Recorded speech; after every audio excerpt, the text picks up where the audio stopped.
नमस्कार, मैं निशु चंद्रा आप सबका स्वागत करती हूँ एगयोग न्यूज़ पे।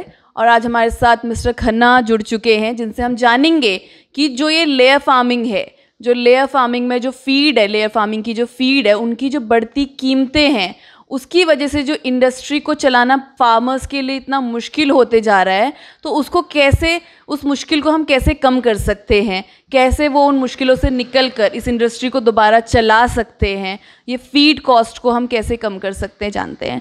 नमस्ते sir. Thank you for calling me.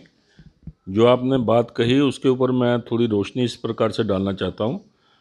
आज से 20 साल पहले अगर बैंक में कोई हम लोन के लिए अपना प्रोजेक्ट रिपोर्ट बनाते थे लेइंग फार्मिंग के लिए, तो उसमें हम 70% कॉस्ट ऑफ फीड बताते थे कि टोटल प्रोजेक्ट का खर्चा 70% खर्चा फीड का है।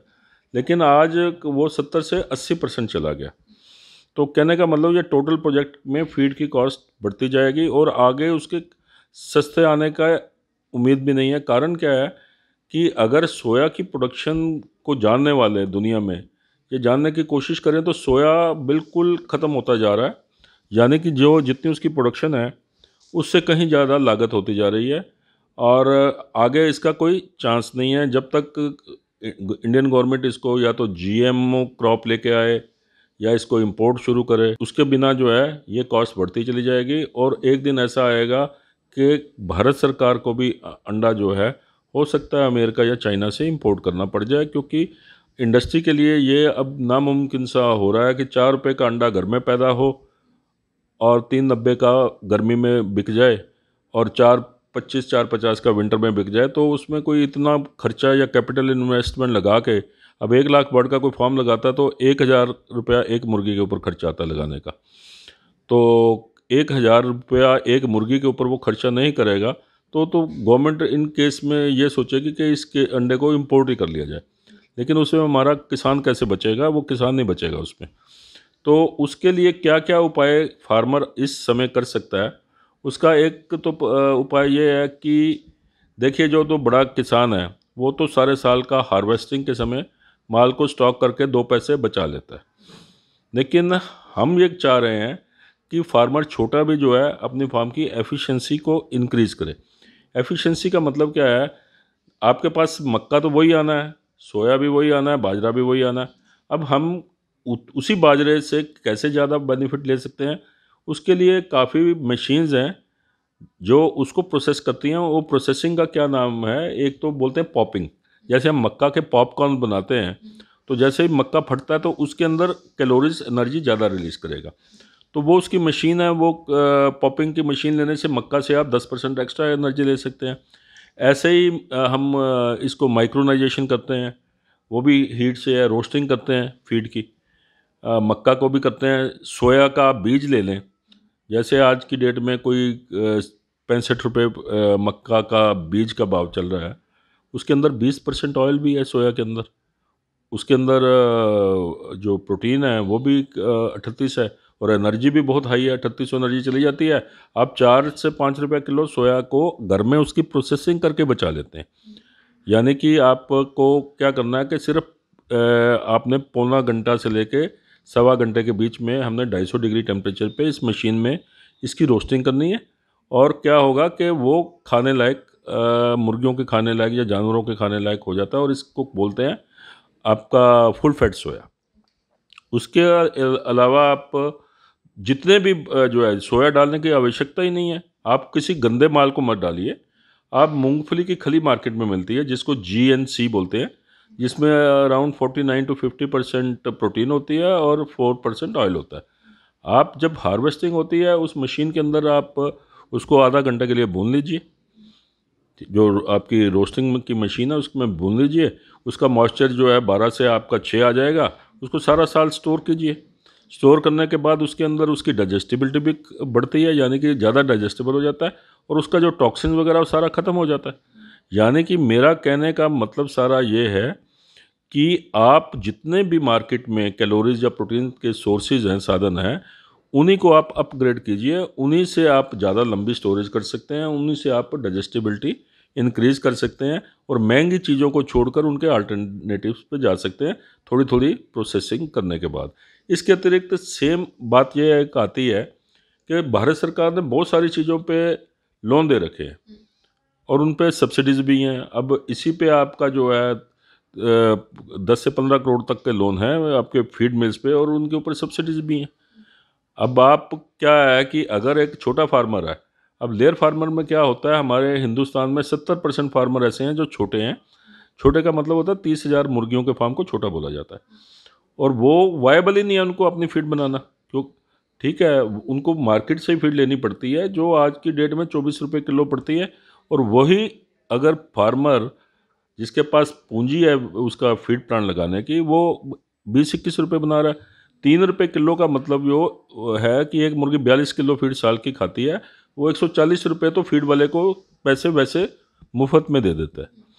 तो अगर उसके पास पैसा नहीं है, कैपिटल इन्वेस्टमेंट की कमी है, तो वो अपना प्लांट अपना लोन पे लगाए, और बिना लोन पे लगाए उस कोई भी किसी चीज़ में वायबिलिटी नहीं है। मतलब कि किसी फीड मिल को लगाए बिना अगर आप बाजारी ही चीज़ खिलाते रहेंगे, एक तो ना तो आपको वो परफॉर्मेंस मिलेगी, ना आपकी मोर्टेलिटी सेविंग होगी, मोर्टेलिटी भी बढ़ेगी, और ओवरऑल क्या है कि आपको जो अंडों की परफॉर्मेंस में भी कमी है, प्रोडक्शन में भी कमी है, और आपको कुल मिला के खर्चा भी ज़्यादा पड़ेगा। तो इस करके आपको मेरा सुझाव यही है कि आप फीड के लिए लोन अप्लाई करें, सब्सिडी का भी लें। भारत सरकार के पास ऐसी हैं संस्थाएं हैं, और इसकी अधिक जानकारी के लिए अगर आप इनको हेल्प करें फार्मर्स को लिए, तो मुझे लगता है बहुत अच्छा होगा।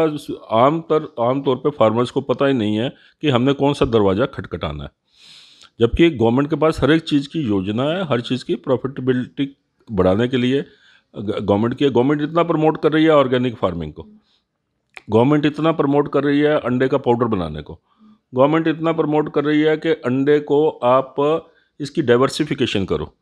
डाइवर्सिफिकेशन का मतलब है कि अलग अलग अंडे बनाएं, ओमेगा 3 बनाएं, या कोई मेमोरी रिच एग बनाएं, आयरन रिच बनाएं।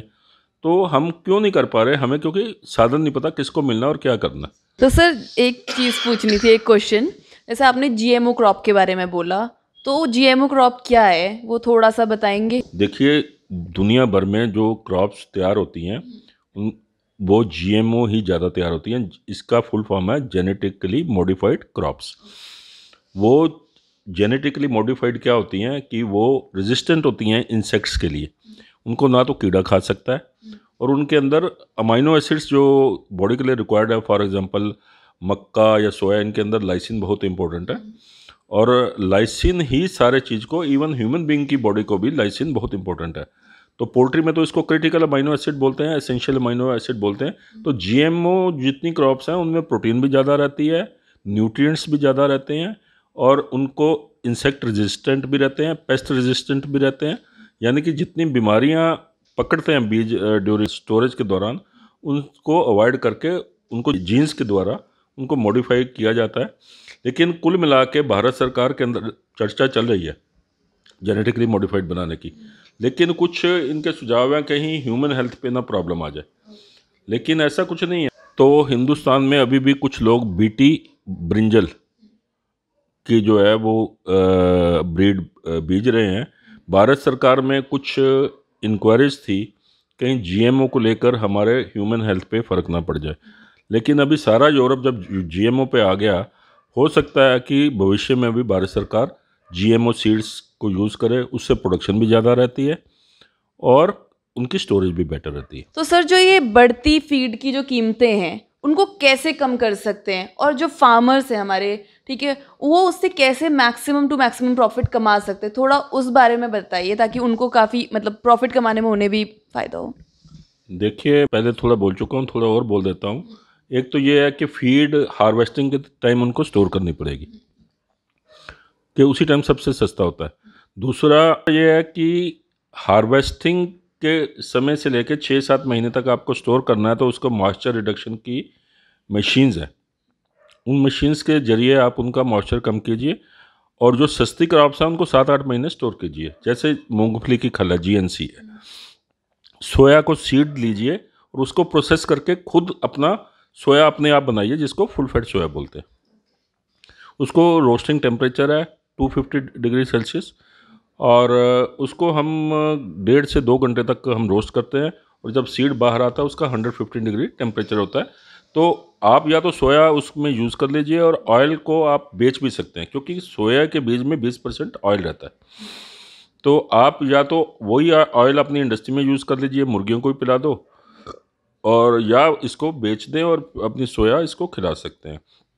दूसरी ये चीज़ है कि एक तो स्टोरेज बहुत इम्पोर्टेंट है, दूसरा है कि हम रोस्टर लगाएं अपने फार्म पे, रोस्टिंग करके हम उसको किसी भी बीज की, चाहे वो मूंगफली की खली है, चाहे तिल की खली है, चाहे मस्टर्ड है, हम उसको अगर कुकिंग करें या उसको क्या करें, हीट करें, तो उसकी एनर्जी इंक्रीज कर सकते हैं। अभी हमने कुछ भारतवर्ष में ऐसे एक्सपेरिमेंट किए हैं और हमें कामयाबी भी मिली है कि हमने मुर्गी के अंदर कुछ विटामिन बिल्कुल ही हटा दिए, डीसीपी भी हटा दिया, डाई कैल्शियम फास्फेट, जो कि 70 रुपये किलो आ रहा है आजकल, और इसके ट्रेस मिनरल्स भी हटा दिए।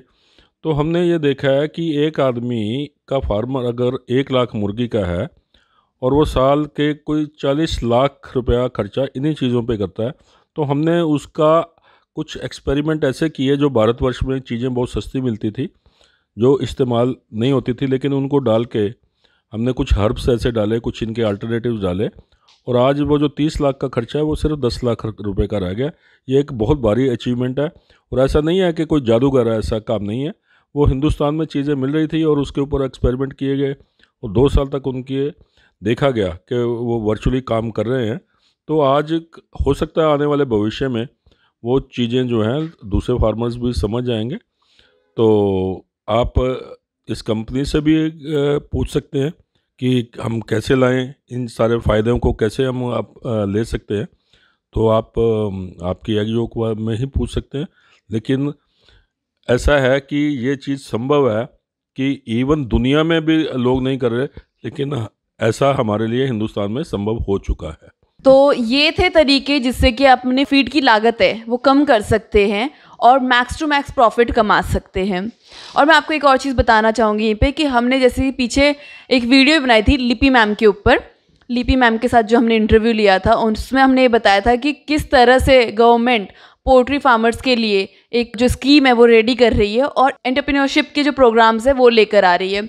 तो मैं चाहूँगी कि जो लिंक है हम डिस्क्रिप्शन में देते हैं, आप उसे पक्का देखें और ये सारी योजनाओं का फ़ायदा उठाएं। फीड एफिशिएंसी को बढ़ाने के लिए किस टाइप की मशीन का यूज़ होता है, उन सब की कंसल्टेंसी के लिए आप हमसे कांटेक्ट कर सकते हैं। हमारा नंबर डिस्क्रिप्शन पे है और आप हमसे कांटेक्ट करिए और जानिए कि किस तरह से फीड की आप एफिशिएंसी बढ़ा सकते हैं। Thank you so much. और मैं यहीं पे समाप्त करती हूँ आज की ये न्यूज़। अगर आपको हमारी वीडियो अच्छी लगी तो हमारी वीडियो को लाइक करें, हमारी इस वीडियो को ज़्यादा से ज़्यादा लोगों तक शेयर करें, हमारे चैनल को सब्सक्राइब करना ना भूलें। Thank you so much.